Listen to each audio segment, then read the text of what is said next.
الذي خلقكم من طين ثم قضى أجلا وأجل مسمى عنده ثم أنتم تمترون ونشهد أن محمدا عبده ورسوله فقد قال الله تعالى في كلامه المجيد وفرقانه الحميد أعوذ بالله من الشيطان الرجيم بسم الله الرحمن الرحيم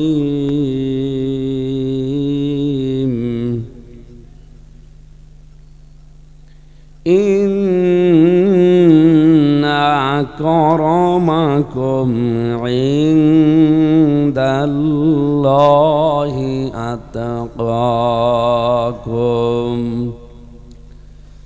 إن الله عليم خبير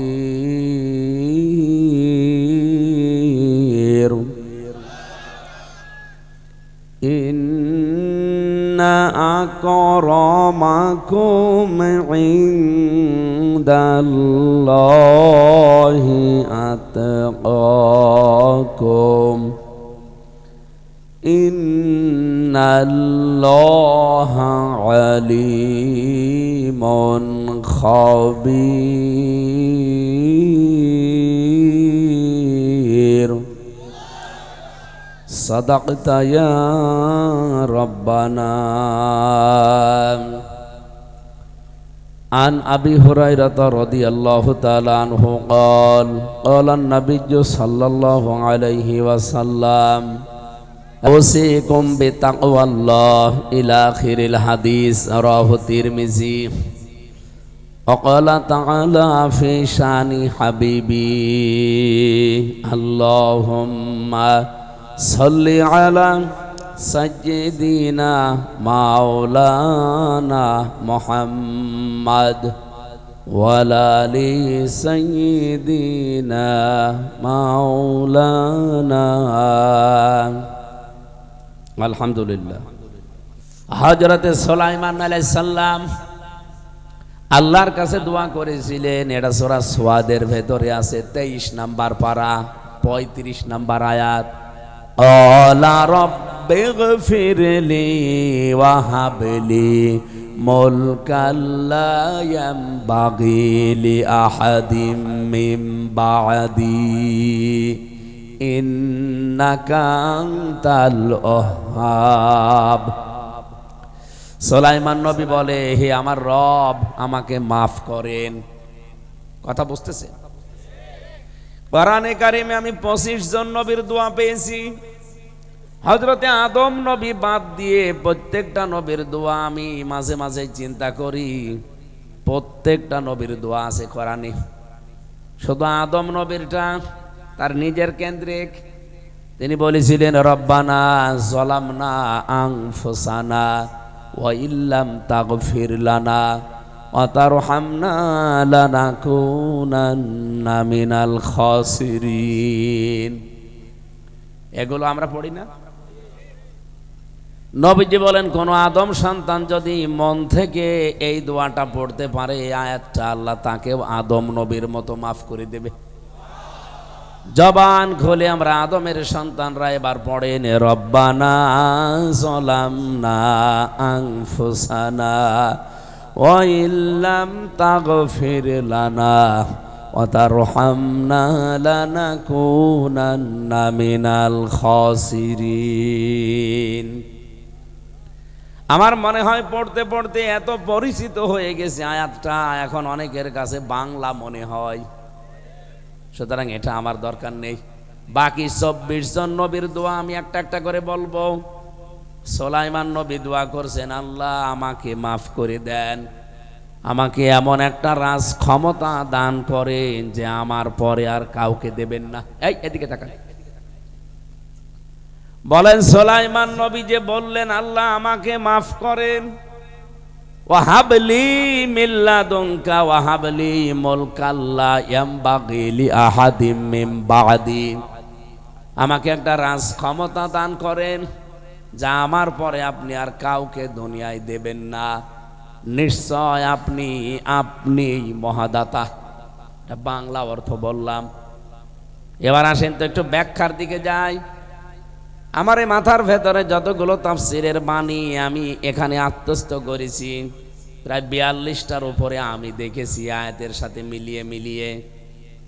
এদিকে তাকাবেন ভাই, এটা ক্লাস চলছে, ক্লাসে কি এরকম ওদিকে দিকে তাকান নাকি? এদিকে থাকে।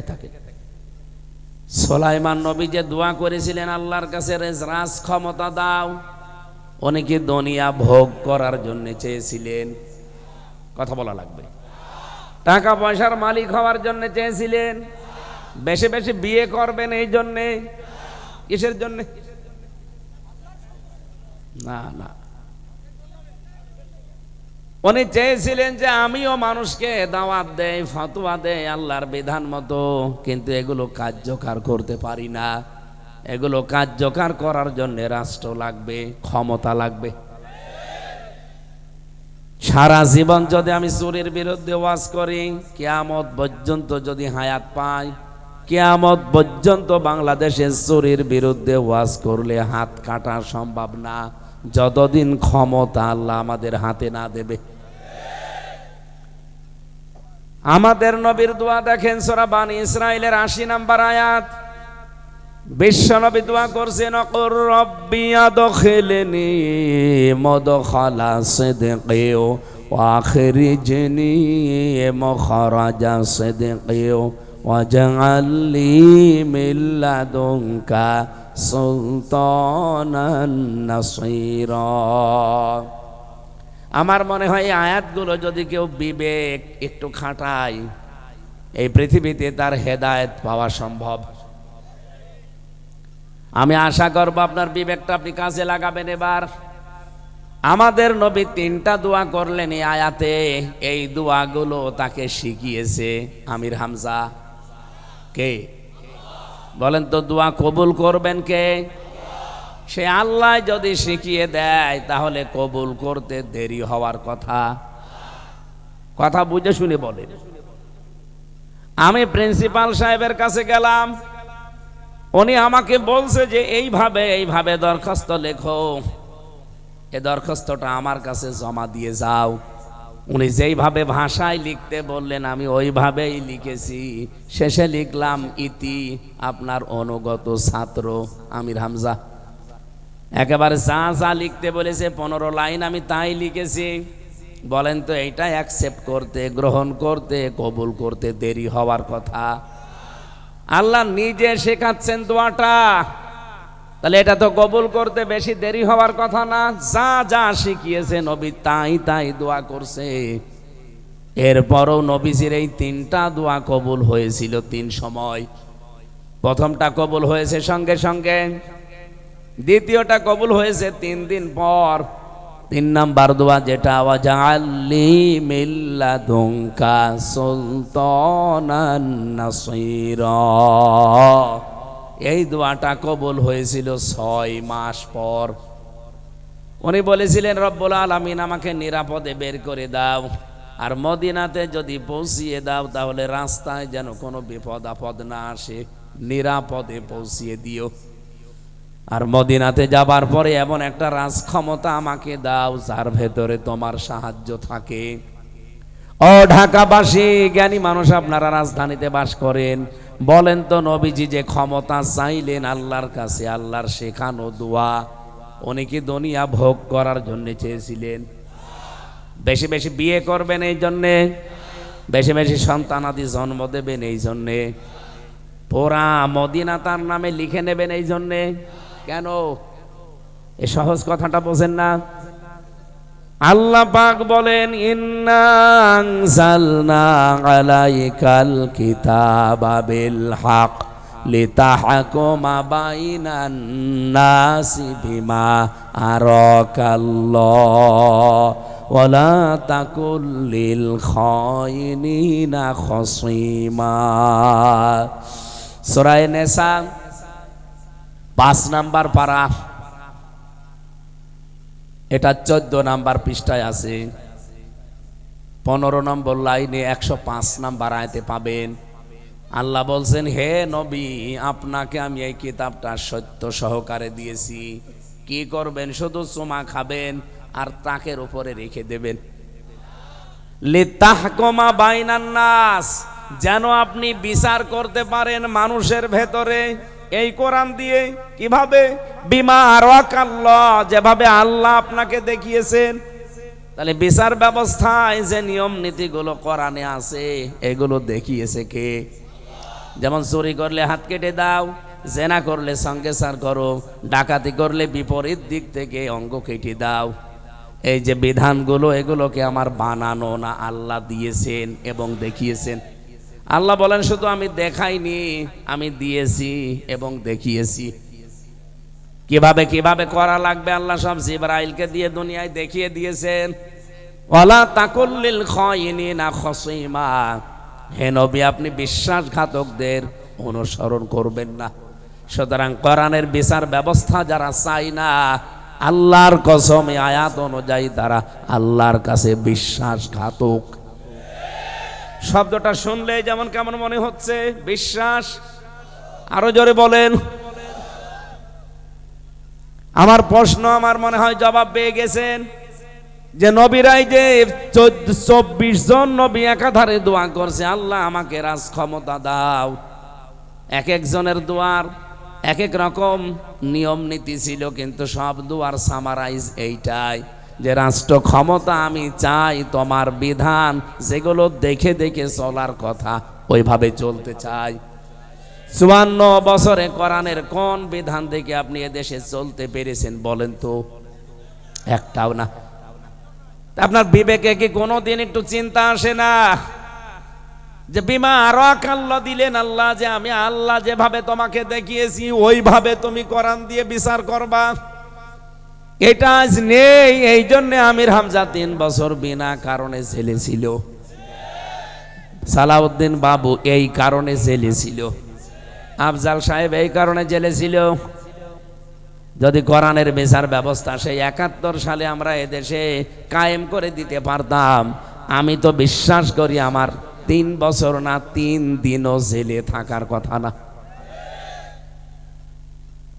এবার একটু অন্য সাইডের কথা বলবো 2 মিনিট। এটা সূরা আনামের ভেতরে আছে 33 নাম্বার আয়াত। হ্যাঁ, কোরআন হাদিসের বাইরে যাবে না। হ্যাঁ, কারো লাগলে মনে করতে হবে দোষ তার ভেতরে আছে। আখনাস ইবনে শুরাইক, এই লোকটা একদিন আবু জেহেলকে ডাক দিয়ে বলছে, নেতা, মোহাম্মদ আব্দুল্লাহর বেটা যা বলে এ কথাগুলো কেমন? আবু জেহেল বলছে 100% সত্য কথা। ওই দিন আবু জেহেল একটা বাক্য বলেছিল, বলবো? বলেন। আবু জেহেল ওই দিন আখনাসকে শুনিয়েছে, লাইসা হাযা কালামুল বাশার। আমার মনে হয় এটা যদি আমি সুর দিলে তেলাওয়াত করি, অনেকেই মনে করবে হুজুর কোরআন পড়ছে। লাইসা হাযা কালামুল বাশার, মনে আছে না কোরআন শরীফ? আবু জেহেলের কথা। আবু জেহেল বলেছে এটা মানুষের কথা না, এটা আসমানের আওয়াজ। মোহাম্মদ যা বলে সব সত্য কথা। আখনাস ওই দিন বলছে, নেতা কি বলেন? বলে, হ্যাঁ, আশপাশে কেউ নেই তো? বলছে না।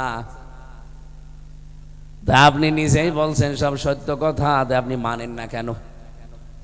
ওই দিন আবু জেহেল বলেছিল, এই কারণেই তুই কর্মী আর আমি নেতা। ওর কথা যদি আমি সব মেনেই নেই, আমার চেয়ার থাকে। আমার যে চেয়ার, এ তো চেয়ার না, এ তো অবৈধ চেয়ার। আমি এদিক ওদিক করে টিকি আছি, জনগণকেও বুঝতে দেই না। এই জন্যই তো কোরআন আমি জনগণকে শুনতে দেই না। আবু জেহেল কোরআনের বিরুদ্ধে সংসদে দারুণ আইনও পাশ করেছিল। কোরআনের বিরুদ্ধে যারা আইন পাশ করে, কোরআন শুনতে দেবে না, বিভিন্ন লাইন করে, বুঝতে হবে এরা আবু জেহেলের আত্মীয় স্বজন। আমার মনে হয় আয়াতটা এই যে সূরা আনআম 7 নাম্বার পারা 10 নাম্বার পৃষ্ঠা 11 নাম্বার লাইনে 33 34 নাম্বার আয়াতে আছে, ওই দিন আল্লাহ পাক নবীকে এই কথা জানিয়েছেন, কদ না'লামু ইন্নাহু লা ইয়াহযুনুকাল্লাযী ইয়াকুলুনা ফাইন্নাহুম লা ইউকাযযিবুনাকা ওয়ালাকিন্নাজ যালিমিনা বিআয়াতিল্লাহি ইয়াজহাদুন। হে নবী, আমি অবশ্যই জানি ওরা যা বলে এতে আপনার কষ্ট হয়। ওরা আপনাকে যে সমস্ত নাম দিয়েছে, জাদুকর বলে, আপনাকে পাগল বলে, কবি বলে, গণক বলে, আপনার কষ্ট হয় আমি জানি। কিন্তু দেখেন কোনদিন ওরা আপনাকে মিথ্যাবাদী বলতে পারে না। ফাইন্নাহুম লা ইউকাযযিবুনাকা, ওরা কিন্তু আপনাকে মিথ্যাবাদী আজও প্রমাণ করতে পারেনি। ওয়ালাকিন্নাজ যালিমিনা বিআয়াতিল্লাহি ইয়াজহাদুন, বরঞ্চ যারা জালেম তারা আল্লাহর আয়াতকে অস্বীকার করছে, করবে। ইয়াজহাদুন এটা মোজারে, বর্তমান, ভবিষ্যৎ, প্রেজেন্ট, ফিউচার। আল্লাহ ইয়াজহাদুন বহু বচন দিয়েছেন কেন? কিয়ামত পর্যন্ত এরকম বহু অস্বীকারী আসবে। এখন যেমন আছে, এই আয়াত যতদিন থাকবে ততদিন দুনিয়াতে এই শ্রেণীর মানুষ আসবে। ওরা জেনে শুনে বুঝে নবীদের যেমন বিরোধিতা করেছে, নবীর আলেমদেরও বিরোধিতা করবে। খুব ভালো করে তারা জানে আমির হামজা জীবনেও বানিয়ে কথা বলতে পারবে না, কারণ এই কোরআনের ভেতরে বানিয়ে কথা বলার কোনো সম্ভাবনা। লা ইয়াতিহিল বাতিলু মিন বাইনি ইয়াদাইহি ওয়ালা মিন খালফি তানজিলুম মিন হাকিমিন হামিদ। এমন ভাবে কোরআন আমি আল্লাহ বানিয়েছি, এর ডান থেকে বাম থেকে উপর থেকে নিচ থেকে কোনো বাতিল প্রবেশ করার কোনো অধিকার নেই। করলে আল্লাহ ধরিয়ে দেবে। এই যে আবুল সরকারকে ধরিয়ে দিয়েছে, শয়তান আয়াত পড়ছে, কুল আউযু বিরাব্বিন নাস, আল্লাহ নাচতে বলেছে। এর আগে একবার হাসিনা বলেছিল লাকুম দীনুকুম ওয়ালিয়া দীন, রাহুল বুখারী, ধরা খেয়ে গেছে। এত বড় বড় মহারাজারাই পারে নাই, আর আমি তো ছোট মানুষ। আপনিও বিশ্বাস করেন আমির হামজা জীবনেও কোরআনে কোনো কথা ঢোকানো সম্ভব না, কারণ এটার গ্যারান্টি দিয়েছেন কে? এর পরেও দেখবেন অনেক মানুষ উঠে চলে যাবে, মানতে চাবে না। তারা জানে যে এগুলো মানতে গেলে আমার দলই থাকে না। আল্লাহর কসম, কোরআনে কারিমে যেগুলো যেভাবে পড়েছি, আমার মাথায় যা আছে আমি ওইভাবে ডেলিভারি দেব। আজকে খুব গুরুত্বপূর্ণ পয়েন্ট আছে। আবু জেহেল যে বুঝে শুনে দেখে বিরোধিতা করেছে, ওর কি উপকার হয়েছে না ক্ষতি হয়েছে? আরো জোরে বলেন। আজকে এটা পোস্টারিং করা, মাইকিং করা, না মাইকিং হয়নি, 4-5 দিন ধরে মাইকিং করছে এলাকায়, পোস্টারিং করে সে ফেলেছে এলাকা, ফেসবুকে দিয়েছে, ইন্টারনেটে চলছে। যাদের কানে আওয়াজ গেল সবাই কি এসেছে? বলেন বলেন। যারা আসলেন না, যে আমির হামজাও দল করে, রাজনীতি করবে, এরকম কথা মনে করে তাদের আল্লাহ একটা সুসংবাদ দিয়েছেন। সুতরাং যারা আসেননি তারা সুসংবাদ পাবেন এবার। এটা সূরা জাসিয়ার ভেতরে আছে, 8 নাম্বার আয়াত, 25 নাম্বার পারা, 18 নাম্বার পৃষ্ঠার 1ম নাম্বার লাইনে আছে, 1ম নাম্বার রুকুতে, ইয়াসমাউ আয়াতিল্লাহি তুতলা আলাইহি সুম্মা ইউসিরু মুস্তাকবিরান কাআল্লাম ইয়াসমাহা ফাবাশশিরহু বিআযাবিন আলিম। বলেন আল্লাহু আকবার। ইয়াসমাউ আয়াতিল্লাহ, যাকে শোনানো হয়েছে যে আল্লাহর আয়াত শোনানো হবে তোমাদের। কথা বলতে আসবে কুষ্টিয়া থেকে, চুয়াডাঙ্গা থেকে, চাঁপাইনবাবগঞ্জ থেকে, অমক অমক আলেম। এই আওয়াজ যাদের কানে গেল, সুম্মা ইউসিরু মুস্তাকবিরান, এই আওয়াজগুলো শোনার পরও অনেকেই অহংকার করে নিজের জায়গায় বসে আছে, আসে নাই। এমনকি অনেকে চার দোকানে বসে এখনো পর্যন্ত গীবত করছে। আপনার বিশ্বাস হচ্ছে না? চলেন আমার সাথে। বিভিন্ন চার দোকানে বসে দেখেন কি গেজানো গেজাচ্ছে, মনে হচ্ছে তো বড় মুফাসসির হয়ে গেছে। আল্লাহ পাক বলেন কাল্লাম ইয়াসমাহা, মনে হয় ও যেন আমার কথা শুনেই নাই। এত যে মাইকিং করেছে আবুল কাশেম ভুইয়া, আবুল কাশেম সরকানা ফকির, এত পোস্টারিং করেছে, এত কিছু প্রচারণা, ও মনে হচ্ছে শুনেই নাই। এই আচরণ যারা কোরআনের সাথে করলেন তাদের একটা সুসংবাদ আছে, ফাবাশশিরুহু বিআযাবিন আলীম। আল্লাহ পাক বলেন তাদের জন্য যন্ত্রণাদায়ক আযাব। এটা কি সুসংবাদ? তো বাংলা অর্থে আল্লাহ কিন্তু এইটাই দিয়েছেন, ফাবাশশিরুহু, হে নবী আপনি তাকে সুসংবাদ দেন, আযাবিন আলীম, যন্ত্রণাদায়ক আযাবের।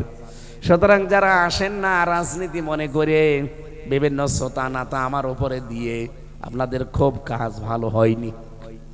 কথা বলেন না কেন? আপনি বোঝেন আল্লাহর আযাব এটা শুধু আখেরাতের জন্য না, দুনিয়াতেও যদি আল্লাহ আযাব পাঠায়।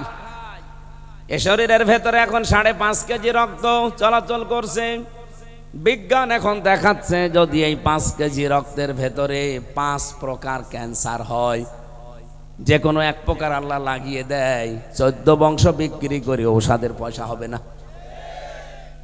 আল্লাহর আযাব যেন না আসে সে ব্যবস্থা করবেন। অথচ আল্লাহর আযাব আমরা নিয়ে আসার জন্য কোরআনের সাথে যে আচরণগুলো করেছি, আল্লাহ যদি রাগ করে আযাব পাঠায়, কোন বাবা আপনারে বাঁচাবে বলেন? এটা তো দুনিয়া গেল একটা, বললাম কিয়ামতের ময়দানের আযাব আমি পড়েছি কোরআনে।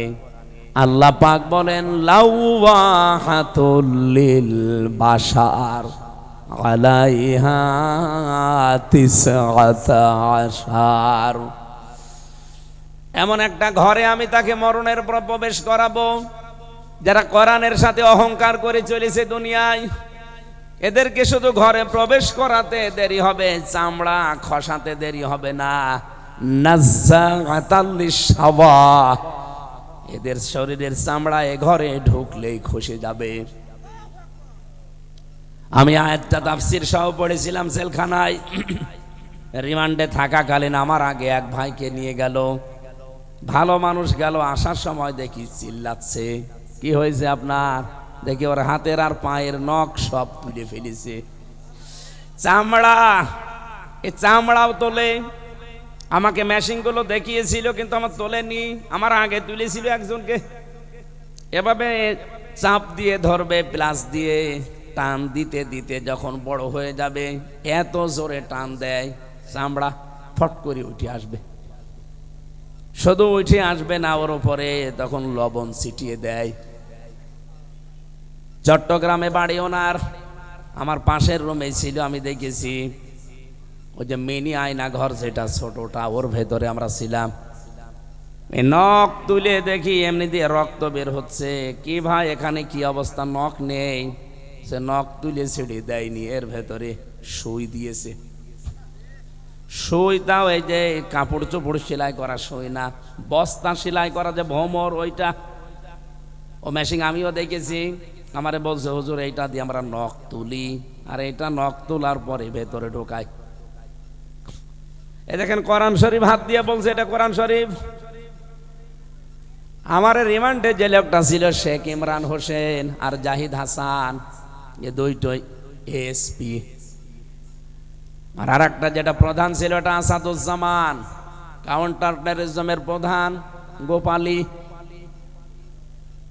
এই গোপালীটা আমারে বলছিল যে এই যে এইটা দিয়ে নখ তোলার পরে আমরা এই ভোমর দেই। ভোমরের এক মাথা আবার সুসলো করা, যাওয়ার সময় ভালোই, কিন্তু আসার সময় গোস্ত টেনে বের করে নিয়ে আসে। একদিকে নখ তুলেছে, চামড়া তুলেছে, ভোমর ঢুকিয়ে যখন বের করে ফিনকি দিয়ে রক্ত বের হয় তখন লবণ দেয়।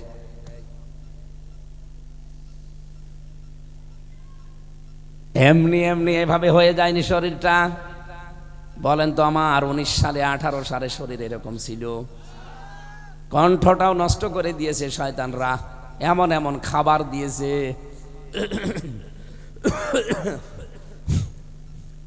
আমি কেন বললাম এ কথা? এই যে নাজ্জাকাতাল লিশাওয়া, এটা সূরা মারেজের ভেতরে আছে, 18 নম্বর আয়াত। এই আয়াতের তাফসীর পড়তে গিয়ে দেখেছি এই ঘরের ভেতরে আল্লাহ প্রবেশ করালে সঙ্গে সঙ্গে চামড়া উঠে যাবে, আর ওনারা আমাদের নিয়ে ঘরের ভেতরে মাটির নিচে ঢুকিয়েছে, চামড়া ওঠে নাই, তোলা লেগেছে। প্লাস দিয়ে হোক, বিভিন্ন মেশিং পত্র দিয়ে চামড়া তোলার পরে এরপরে লবণ দিয়েছে। আল্লাহ বলেন এমন ঘর বানিয়েছি, প্লাস লাগবে না, শুধু ঢুকবি সঙ্গে সঙ্গে চামড়া সব উঠে যাবে। এটা আযাবের প্রথম ধরন। দ্বিতীয়টা কি? এই বুক চিরে ফেলবে, বাম হাত বুকের ভেতরে দেবে, পেছন দিক থেকে টেনে বের করবে।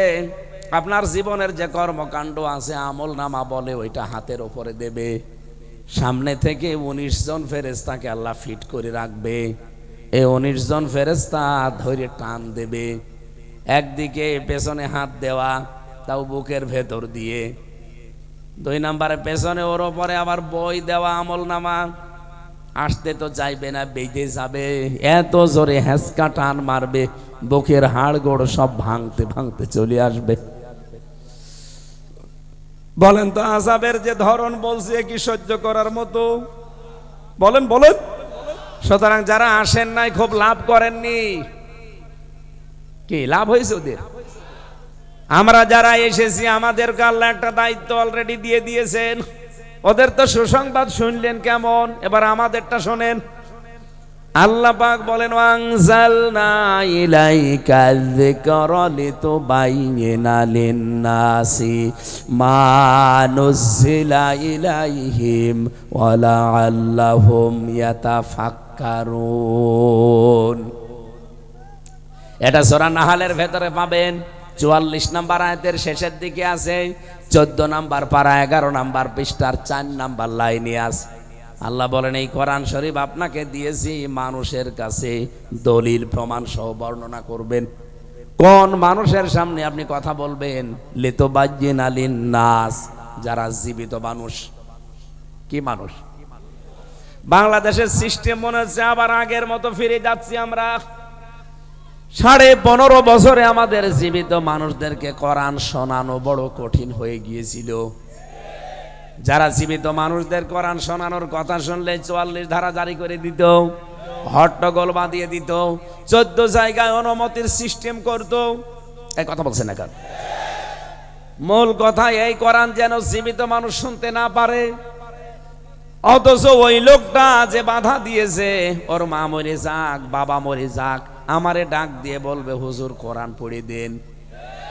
তোর বাবা মা মরে গেছে, এখন কোরআন পড়ে করব কি? জীবিত থাকতে পড়লে কাজ হইতো। কথা বলেন না কেন? আমার মনে হয় সিস্টেম আবার বাংলাদেশে অনেকে ঘুরিয়ে নেওয়ার চেষ্টা চালাচ্ছে। গান হয় 7 দিন ধরে, কোনো অসুবিধা নেই। বই মেলার নাম দিয়েছে, বই নেই। বৃক্ষ মেলার নাম দিয়েছে, বৃক্ষ নেই। শিশু মেলার নাম দিয়েছে, শিশু নেই। শুধু শিশুর খালারা আর মামারা। তাও বুড়ো খালা বুড়ো মামা না, সব এই বয়সী খালা মামা। শিশু মেলা নাম সব খালারা মামারা এসেছে, খালি অ্যাক্সিডেন্ট করে। কথা বলছে না কেন? এইরকম মেলায় কোনো বাধা নেই। কোরআনের কথা জীবিত মানুষদের শোনানো হবে। এই জায়গায় নাকি যত রকমের সমস্যা।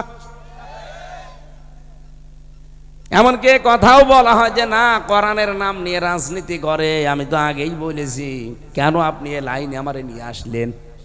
আপনি যদি ওই দিন আমারে ফতোয়া না দিতেন, যে ফতোয়াই দিতে পারো, কার্যকর করতে পারো না, আল্লাহর কসমে লাইনে আমি এখনই আসতাম না, আরো পরে আসতাম। আপনি নিজেই আমারে রাস্তায় তুলে দিয়েছেন, এখন নেন। মনে ছিল না? কথা বলছে না কেন? কি যেন বলেছিল? পাগলকে যদি বলা হয় নৌকা নাড়াবে না, ও বলে আমার মনে ছিল না। আপনি মনে করে দিলেন কেন? এবার নেন। মাজায় গামছা বেঁধে সত্যি কথা বলছি, এবার লেগেছি। আল্লাহর কসমে দেশে আমার চিন্তা ভাবনা কোরআন এবার বিজয়ী হবে। হয় আপনাকে নিয়ে হবে, আর আপনি যদি যেতে না চান আপনাকে রেখে কোরআন এবার সংসদে যাবে। আমরা এইটাই চাই।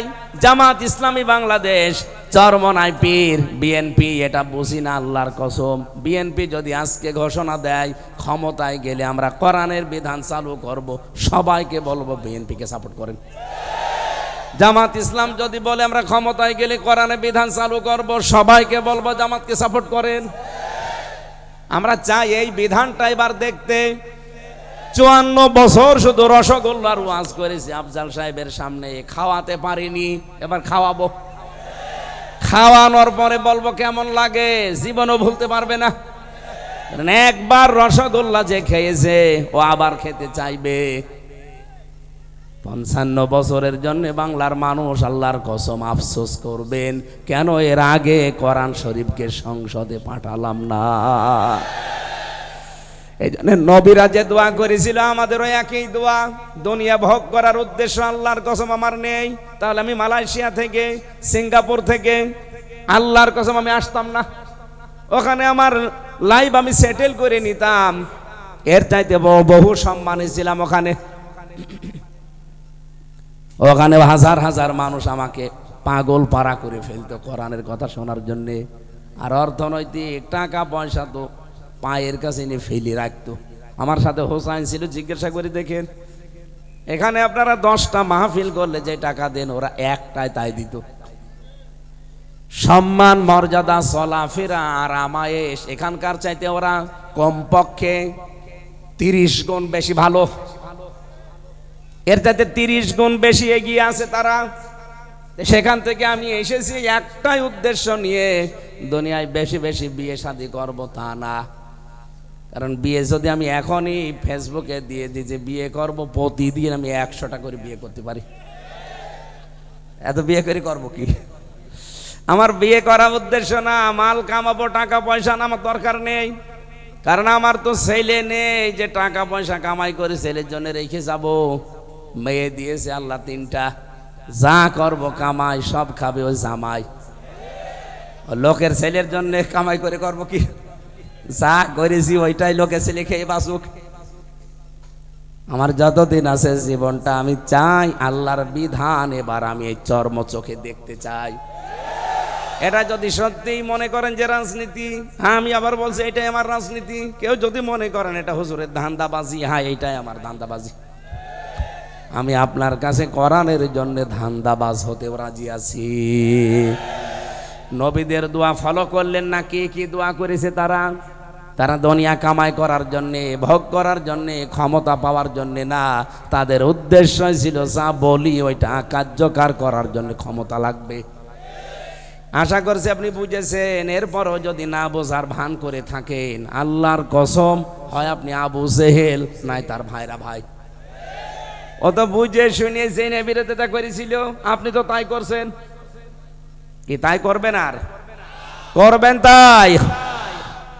আসেন আমরা নির্ধারিত যে আয়াত পড়েছিলাম সূরা হুজুরাতের 13 নম্বর আয়াতের শেষের অংশটা, যদিও আপনারা আলেম ওলামা এখানে হাজার হাজার আছেন, এখান থেকে যে তথ্যগুলো আমার এই ছোট মাথায় আছে আমি একটু ডেলিভারি দেওয়ার চেষ্টা করছি। সূরা হুজুরাত এটা সামাজিক এবং পারিবারিক জীবন নিয়ে আল্লাহ নাজিল করেছেন।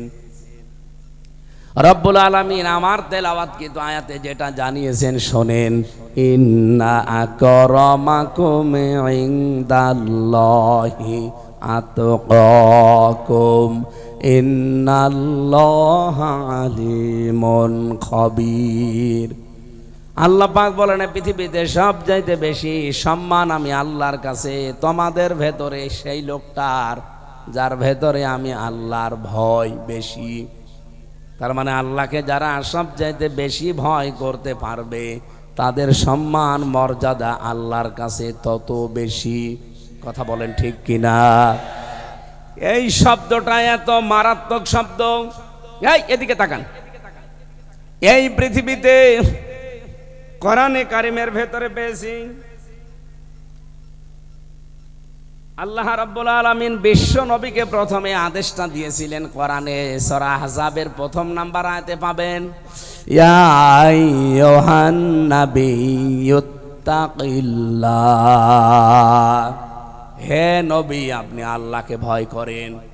নবীজির পরে আল্লাহ তামাম পৃথিবীর সব মানুষকে ডাক দিয়ে একই কথা দিয়েছেন।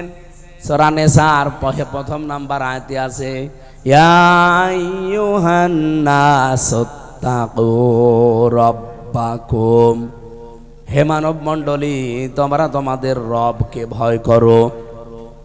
এরপরে আমি পেয়েছি তামাম পৃথিবীতে আল্লাহ যত উম্মত পাঠিয়েছিলেন এর আগে প্রত্যেকটা উম্মতকে আল্লাহ একই আদেশ দিয়েছেন, ওয়ালাকাদ ওয়াসাইনাল্লাযীনা উতুল কিতাবা মিন ক্বাবলিকুম ওয়া ইয়্যাকুম আনিত্তাকুল্লাহ। সূরা নিসার 131 নম্বর আয়াতের মাঝের অংশে পাবেন। তামাম পৃথিবীতে যত মানুষ আমাদের আগে বিদায় নিয়েছে প্রত্যেকের ওপরে এই নির্দেশ ছিল যে আল্লাহকে ভয় করো। এরপরে মহান আল্লাহ এই পৃথিবীতে যারা ঈমানদার তাদেরকে আল্লাহ ডাক দিয়ে বললেন, তোমাদেরকেও আদেশ দিলাম, ইয়া আইয়ুহাল্লাযীনা আমানুত্তাকুল্লাহা ওয়াল তানজুর নাফসুম মা কদ্দামাত লিগাদ ওয়াত্তাকুল্লাহা ইন্নাল্লাহা খাবীরুম বিমা তা'মালুন। সূরা হাশরের 18 নম্বর আয়াতে আছে, এ ঈমানদারেরা আল্লাহকে ভয় করো। আর প্রতিটি মানুষের উচিত আগামী দিনের জন্য তার প্রস্তুতি কতটুকু আছে সে যেন একটু চিন্তা ভাবনা করে দেখে। আফজাল সাহেব মাত্র আর 20 বছর নয় দুনিয়ায় বাঁচবে। মনে করেন আর 50-55 বছর হয়ে গেছে, আর 20 বছর দুনিয়ায় বাঁচার জন্য কত কিছুর আয়োজন দুনিয়ায় করা শেষ, আরো করবে। অথচ চোখ বন্ধ হওয়ার পরে এই 70-80 বছরের জীবন না, বন্ধ হওয়ার পরে যে শুরু হবে কোনো দিন ওই জীবন আর শেষ হবে না। আল্লাহ এই জন্য আল তানজুর নাফসুম মা কদ্দামাত লিগাদ দিয়েছেন। নাজারা ইয়ানজুরু মানে গবেষণা করে দেখা, আর র মানে দেখা। এমনিতে যা দেখি এইটার নাম র। আল্লাহ বলেন গবেষণা করে প্রতিটি মানুষের উচিত দেখা যে আগামীকাল যে আমার শুরু হচ্ছে জীবন, যেটা শুরু হয়ে গেলে আর শেষ হবে না। এটা তো শুরু হয়েছে, শেষ হবে, কিন্তু এরপরে যেটা শুরু হবে শেষ। আরো জোরে বলেন, কতদিন শেষ হবে না? এদিকে তাকান। নবীজি বলেন তামাম পৃথিবীকেও যদি সরিষা দিয়ে ভরে দেয়, 70 বছর পরে একটা কবুতর, একটা পাখি এসে যদি সরিষার একটা করে দানা নিয়ে অন্য কোনো জায়গায় ফেলে আসে, আবার আসে 70 বছর পর, আবার ফেলে আসে, আবার 70 বছর পর, তামাম পৃথিবী ভর্তি সরিষা হয়তো একদিন শেষ হয়ে গেলেও যেতে পারে, কিন্তু মরণের পরে আফজাল এবং হামজার যে জীবন শুরু হচ্ছে কোনো দিন শেষ হবে না। কি জীবন পড়ে আছে বলেন তো? আমার তো মাঝে মাঝে একা থাকলে দুনিয়াদারি আর কিচ্ছু ভালো লাগে না, যে কি করছি। 70-80 বছরের জন্য এত কিছু যদি আমার মগজে থাকে, চোখ বন্ধ হওয়ার পরে আমার একা না, প্রত্যেকের এই জীবন আসতেছে। আরো জোরে বলেন, কোন প্রস্তুতি আছে আপনার জীবনে? কোনোদিন একটা লম্বা সেজদা দিয়েছেন? আপনি কি বলতে পারবেন যে আমার 1 ঘন্টা 1.5 ঘন্টার একটা সেজদা আছে যেটা আল্লাহকে আমি দেখাবো? পারবেন না। আমি দেখেছি বহু মানুষ জেলখানাতে 1-1.5 ঘন্টা সেজদায় পড়ে আছে। এই মানুষগুলোকে দুনিয়ার দিকে তাকিয়ে দেখি যারা দুনিয়াকে বিক্রি করে দিয়েছে। 1-1.5 ঘন্টার সেজদায় পড়ে কি বলে সে জানে আর তার আল্লাহ জানে।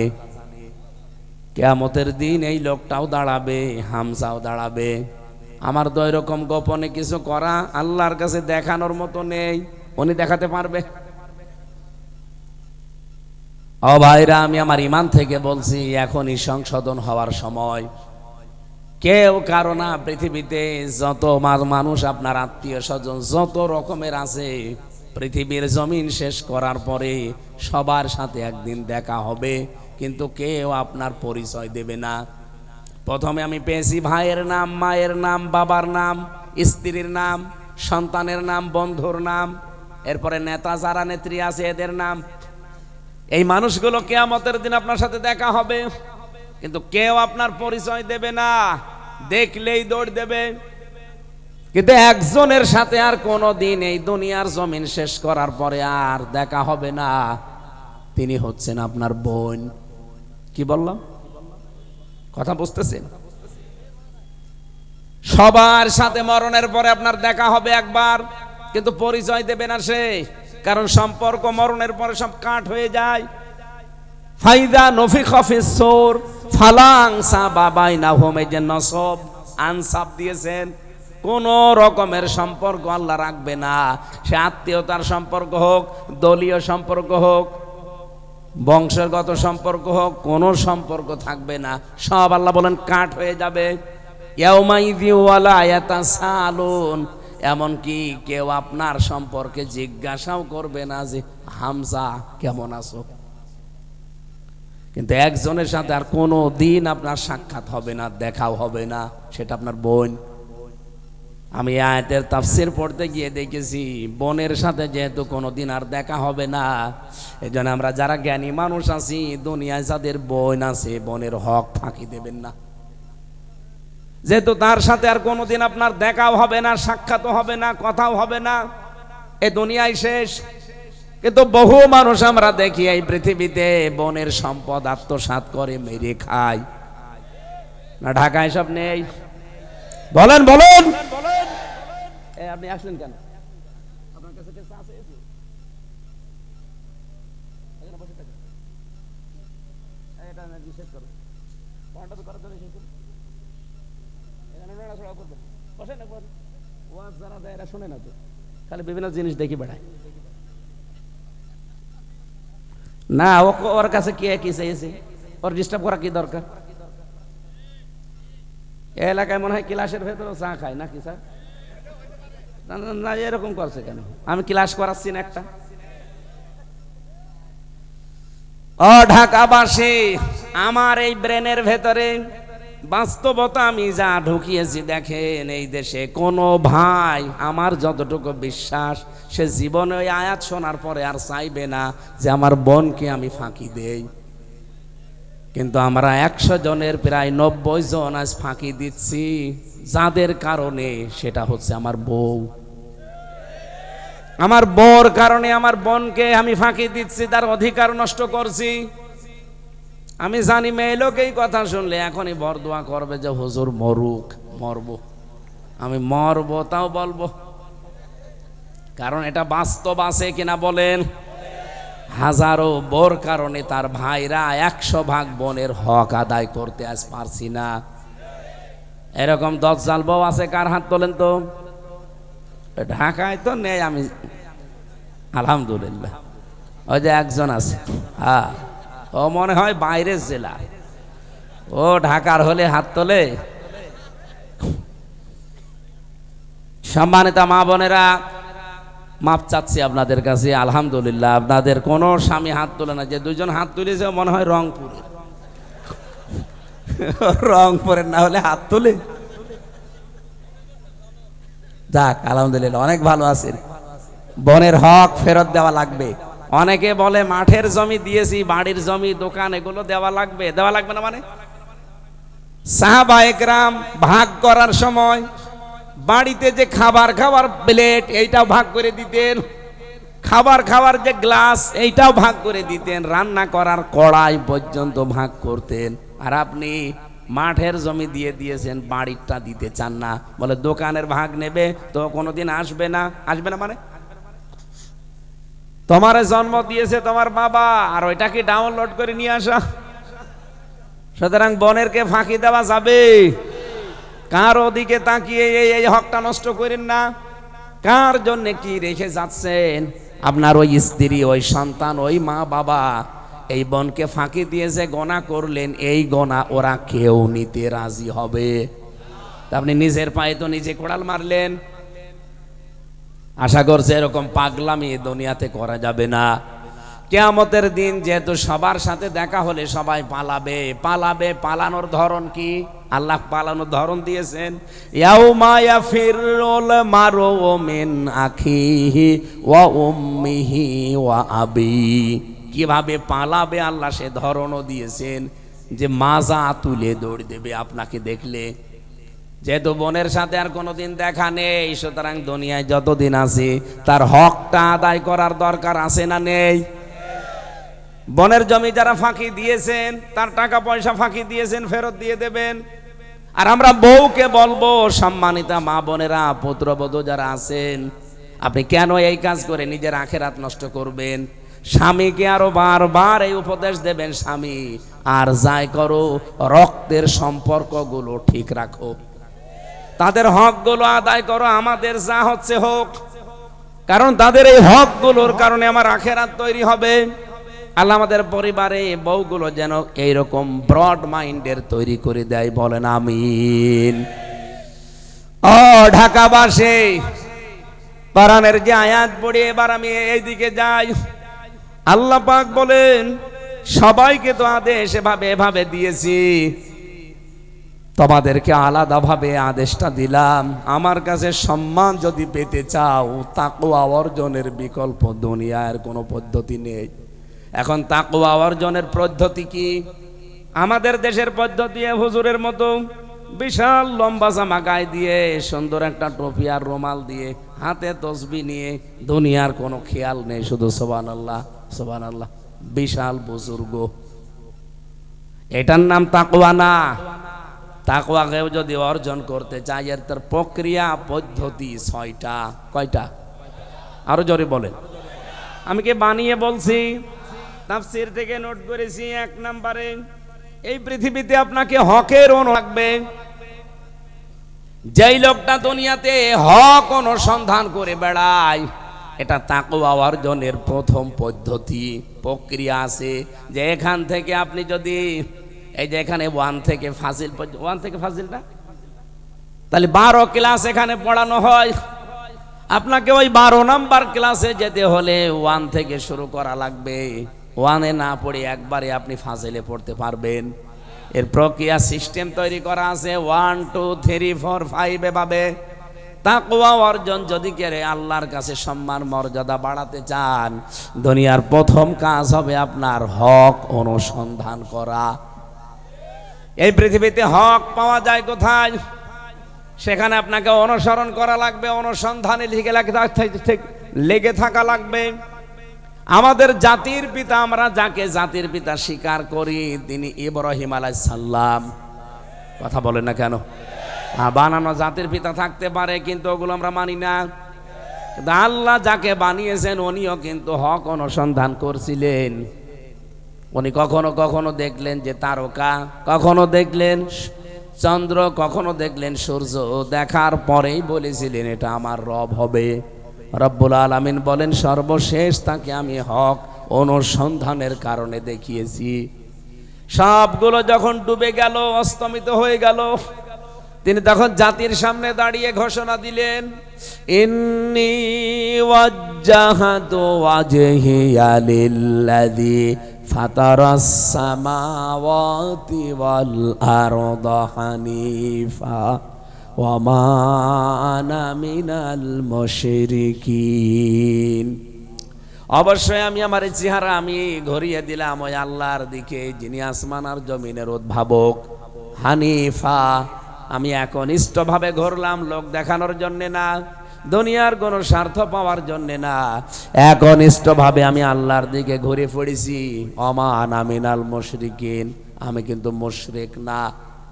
আমার প্রশ্ন, হযরত ইব্রাহিম হক অনুসন্ধান করে করে পেয়েছিলেন, আর আমাদেরকে চোখে আঙ্গুল দিয়ে হক দেখিয়ে দিলেও কবুল করতে চাই না।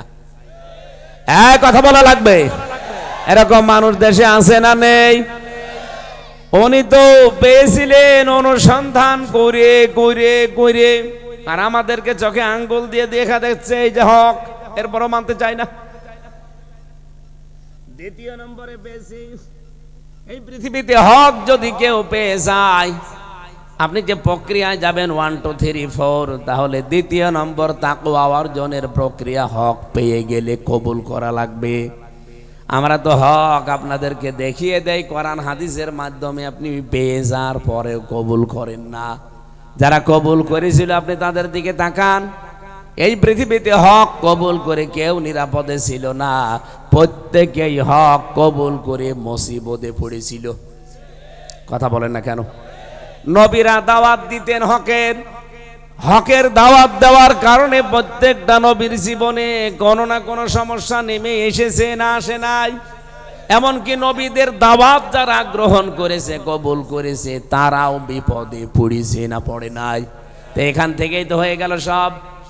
হক প্রচার করতে কবুল করলে, হক প্রচার করলে যে প্রচার করবে তার যেমন ঝামেলা, যে কবুল করবে তারও ঝামেলা। কিন্তু আমরা এমন হক প্রচার করি আমাদের কোনো ঝামেলা নেই, আর এমন হক গ্রহণ করি আমাদেরও কোনো ঝামেলা নেই। তার মানে নবীজি এবং সাহাবীদের প্রদর্শিত পথ আমাদের হচ্ছে না। তাকওয়া অর্জন করার যে প্রক্রিয়া, যে পদ্ধতি, আমরা ওই পদ্ধতি নিতে নেই।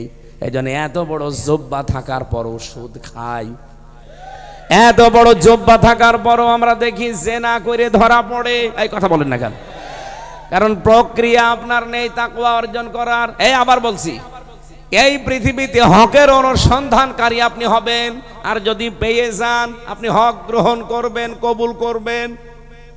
তাহলে হক যারা প্রচার করেছিল, যারা গ্রহণ করেছিল, আপনি একটা মানুষের জীবন দেখান তারা নিরাপদে ছিল।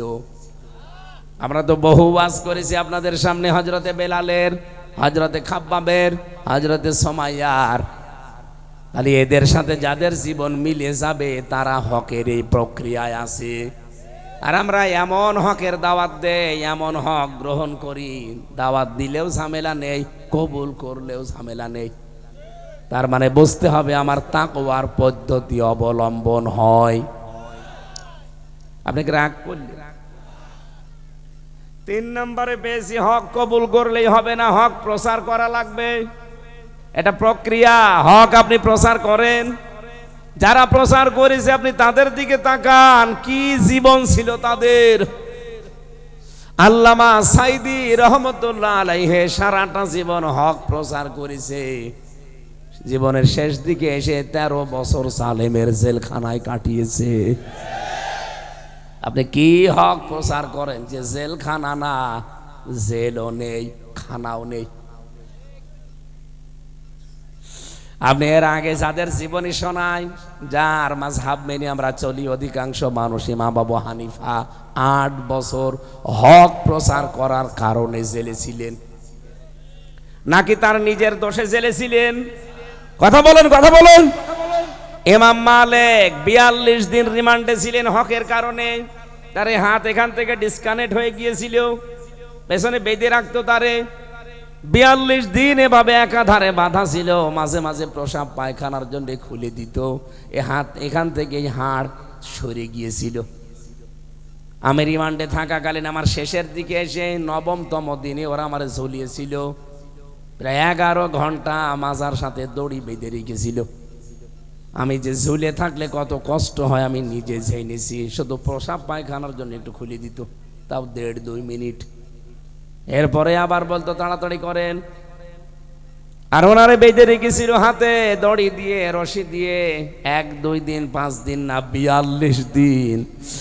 এ বিশ্বের এত বড় আলেম হক প্রচার করার কারণে হাত পর্যন্ত ডিসকানেক্ট হয়ে গেছে। এরা তাকওয়া অবলম্বনের প্রক্রিয়ায় ছিল, এই জন্য আজও মানুষ তাদের স্মরণ করে। আল্লাহ তাদের সম্মান মর্যাদা এত বাড়িয়ে দিয়েছেন, এখন তার নাম শুনলেই বলা লাগে ইমাম মালিক রহমতুল্লাহ আলাই। শুধু ইমাম মালিক বলে আপনি শেষ করতে পারবেন না, বলা লাগবে রহমতুল্লাহ আলাই। কথা বলে না কেন? 4 নম্বরে বেশি হক প্রচার করলে হবে না, হকের ওপরে দৃঢ় থাকা লাগবে, টিকে থাকা লাগবে। আপনি বলেন তো, তাকওয়ার এই প্রক্রিয়ায় বাংলাদেশে যারা হক প্রচার করেছে, যারা টিকে ছিল, তাদের জীবন আর আপনার জীবন কি এক? আপনিও তো হক কবুল করেছেন, হক প্রচার করেছেন, হকের উপরে টিকে আছেন। আপনার টিকে থাকা আর যারা সত্যি সত্যি হকের উপরে টিকে ছিল তাদের টিকে থাকা এক না। আমি মাঝে মাঝে শিক্ষার জন্য এটা বলি, আপনি আবার অন্য দিকে নেবেন না। আমার যে পাহারা দিত মাঝে মাঝে কুতুবউদ্দিন, এই কাশিমপুর কারাগার 4 নম্বরে আমার পাহারা দিত। মাঝে মাঝে এসে আমারে বলতো, হামজা ভাই, শহীদ মীর কাশেম আলী রহমতুল্লাহ আলাইহে এই বান্দাকে আমিও পাহারা দিতাম আপনাকে যেভাবে পাহারা দেই।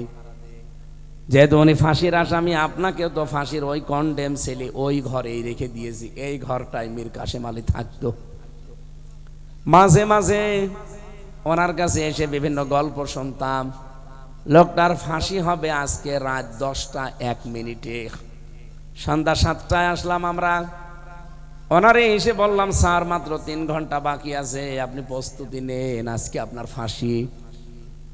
উনি আমারে ডাক দিয়ে বলছে, কুতুব ভাই 3 ঘন্টা তো অনেক সময়, আমি একটু ঘুমিয়ে গেলাম, আমাকে আপনি 1 ঘন্টা আগে ডেকে দেবেন।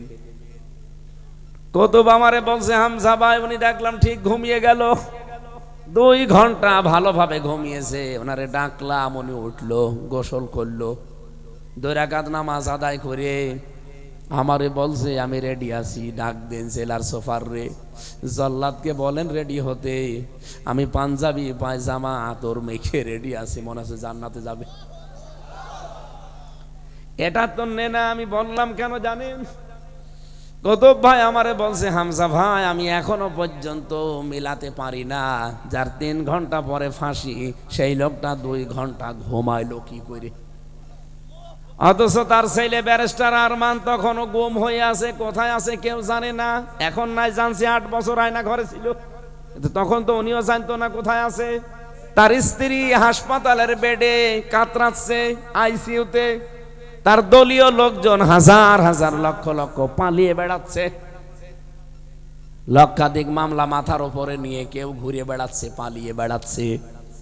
এরকম কঠিন মুহূর্তে মাত্র আর 1টা ঘন্টা বাকি আছে, ও 2 ঘন্টা ঘুমিয়েছে, আমার এখনো মিলাতে পারি না।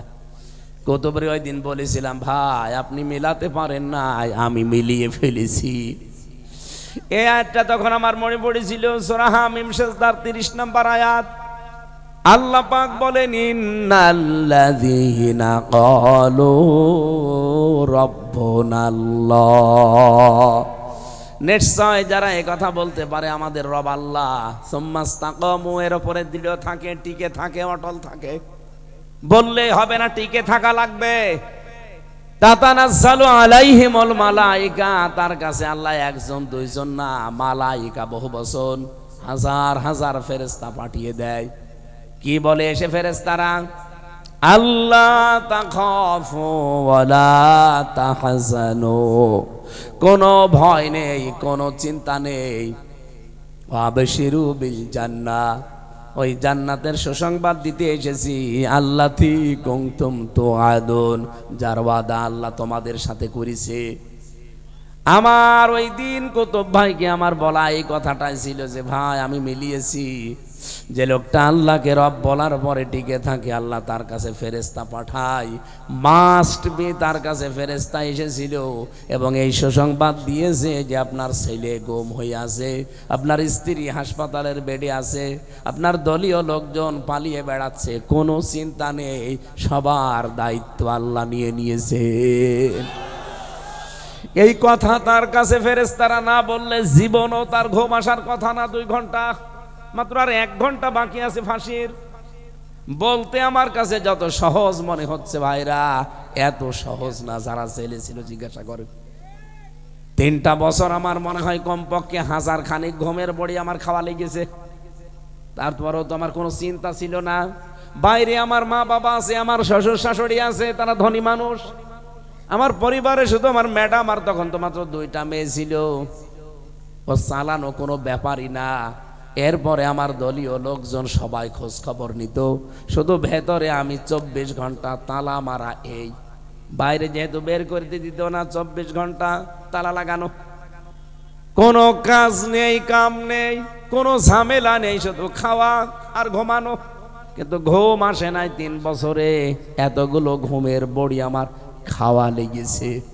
তারপরেও তো আমার ফাঁসি হয়নি, জেল হয়নি, কিছুই হয়নি, শুধু থাকতাম জেলখানায়। আমার বিচার চলমান ছিল, আর যে লোকটা রাত 3 ঘন্টা বাকি আছে তার ঘুম এসেছে, এ পজিশনে না গেলে আপনি বুঝবেন না। এই জন্য সত্যি যারা হক অনুসন্ধান করে কবুল করার পরে প্রচার করতে গিয়ে যারা হকের উপরে টিকে থাকবে, এই আয়াত যেহেতু তাতানাজ্জাল মোজারে, বর্তমান ভবিষ্যৎ প্রেজেন্ট ফিউচার, কিয়ামত পর্যন্ত এই আয়াতটা কোরআনে থাকবে, আর কিয়ামত পর্যন্ত আল্লাহ ফেরেশতা পাঠিয়ে তাদেরকে সুসংবাদ শোনাবে।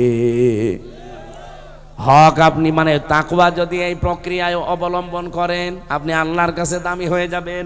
5 নম্বরে পেয়েছি, যদি হক পেয়ে যান, দৃঢ় থাকতে পারেন, শুধু নিজে দৃঢ় থাকবেন না, এটাকে কায়েম করার জন্য সর্বাত্মকভাবে চেষ্টা করা লাগবে।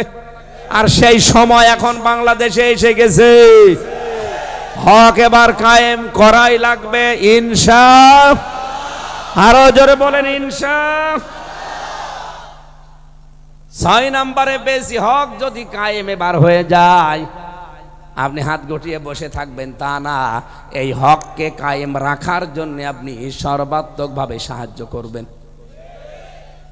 বহু ঝড় ঝাপটা আসতেছে, এই 16 মাসের ভেতরে কমপক্ষে 31 বার এই দেশকে অশান্ত করার জন্য চেষ্টা চালিয়েছে। আপনি কি মনে করছেন আল্লাহর বান্দি ওখানে বসে আছে? চেষ্টা চালাচ্ছে, বহু কায়দা কৌশলে চেষ্টা চালিয়েছে, কিন্তু এখনো পারে নাই। এ দেশের মানুষ এখনো ঐক্যবদ্ধ আছে। আমার শেষ কথা এই, এ দেশে এখন আর দল মত থাকলে হবে না। যে যেই দল করেন করেন আপনার আদর্শ নিয়ে, কিন্তু দেশ এবং আল্লাহ কোরআনের সাথে সব এক হওয়া লাগবে, নয়তো কিন্তু আবার তাবেদার রাজ্য হয়ে যাওয়া লাগবে। 16ই ডিসেম্বর আসে, আর আমাদের দেশের আগে নরেন্দ্র মোদী ওখান থেকে ও বলে যে 16ই ডিসেম্বর এ বিজয় দিবস, এটা নাকি ইন্ডিয়ার। এই দেশের সুশীল যারা মুখে এখনো পর্যন্ত গোলো পেটে বসে আছেন, কিসের চেতনা বিক্রি করেন? পৃথিবীর নিকৃষ্ট মানুষের তালিকায় যাদের নাম আছে, তার মধ্যে এই কসাইয়ের নাম আছে। ও কসাই এত বড় কথা বললো এই বিজয় দিবস নিয়ে, কি বলেন আপনি? কিছুই তো বলতে পারেন না, খালি চেতনা বিক্রি করে আর কত খাবেন এই দেশে। সুতরাং হক যদি এবার এদেশে আল্লাহ পাক কায়েম করে দেয়, আমাদের ইখলাসের কারণে, চেষ্টার কারণে একে সাহায্য করা লাগবে, সেভাবেই হক টিকিয়ে রাখা লাগবে। এই 6টা প্রক্রিয়া। আর কোন প্রক্রিয়ায় আপনি আছেন বলেন? স্যারের এই মাদ্রাসায় ফাজিল পর্যন্ত যেতে 11 ক্লাস পার হয়ে যাওয়া লাগে। আপনি যে তাকওয়া অর্জন করেছেন, কোন প্রক্রিয়ায় এখন আপনি আছেন বলেন? আপনি কি হকের অনুসন্ধানে আছেন? আর যদি হক অনুসন্ধান করি পেয়েও যান, আপনি কি গ্রহণ করেছেন? গ্রহণ করলেও আপনি কি এটা প্রচার করেন? প্রচার করতে গেলে যদি ঝামেলা আসে, আপনি কি টিকে থাকেন? টিকে থাকলেই শুধু হবে না, এটাকে আপনি কি এই পৃথিবীতে ইস্টাবলিশ করার জন্য চেষ্টা করেন? আর এটা যদি এবার কায়েম হয়ে যায়, আপনি কি সাহায্য করার জন্য রাজি আছেন? সম্মানিত মা বোনদের জন্য আমার জেলখানার একটা বই লেখা আছে, দাম্পত্য জীবনে যে কলহগুলো আমাদের হয়, এই কলহ নিয়ে আমি এই বইটায় কালোটা লিখেছি। জেলখানায় বসে 3 বছরে যাদের বউর সাথে মিল হয় না, এটা পড়বেন, বউকে কিনে দেবেন। এটা শুধু মেয়েদের জন্য, আর এটা আপনার শুধু মেয়ের জন্য। মেয়ে যাদের আছে স্কুল কলেজে পড়ে, এটা একটা কিনে দেবেন। আদর্শ নারী, কি করে মেয়েকে ভালো বানাবেন।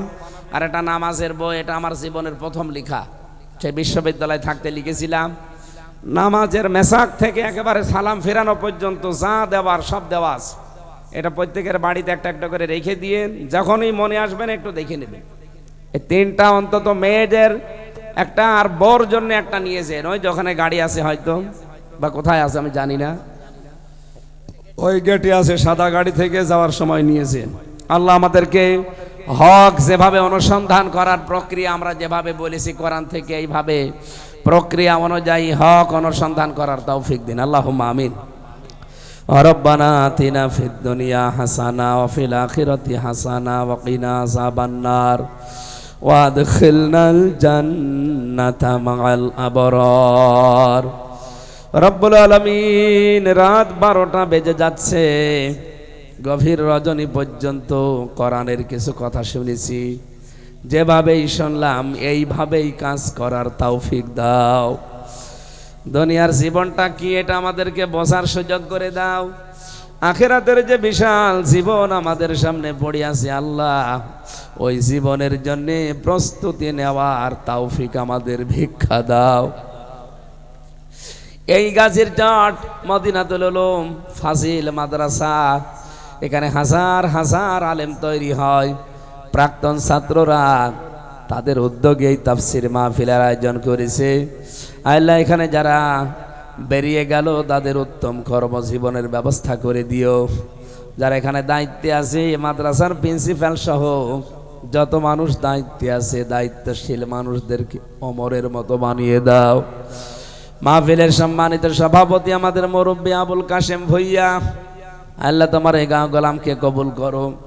আর তোমার যে বান্দার মাধ্যমে এসেছে মাওলানা আবুল কাশেম ফকির, আল্লাহ তোমার যুবক বান্দাকেও কবুল করো, তার মা বাবাকে মাফ করে দাও।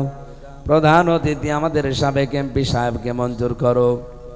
শ্রদ্ধাভাজন বড় ভাই জনাব মাওলানা আফজাল হোসাইন এসেছে। আল্লাহ রব্বুল আলামিন তোমার এলমে জনি জানা থাকে, তাকে দিয়ে জনগণের এবং ইসলামের কাজ হবে, মেহেরবানি করে তাকে কামিয়াবি দান করো।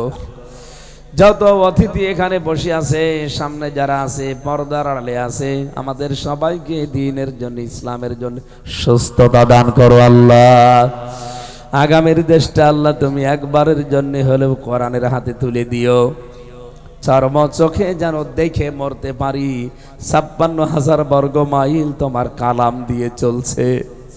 বারাকাল্লাহু লানা ওয়া লাকুম ফিল কোরআনিল আযীম। কার কখন মরণ আসে জানি না, যখনই আসবে জীবনের শেষ কথা যেন বলতে পারি লা ইলাহা ইল্লাল্লাহু মুহাম্মাদুর রাসূলুল্লাহ।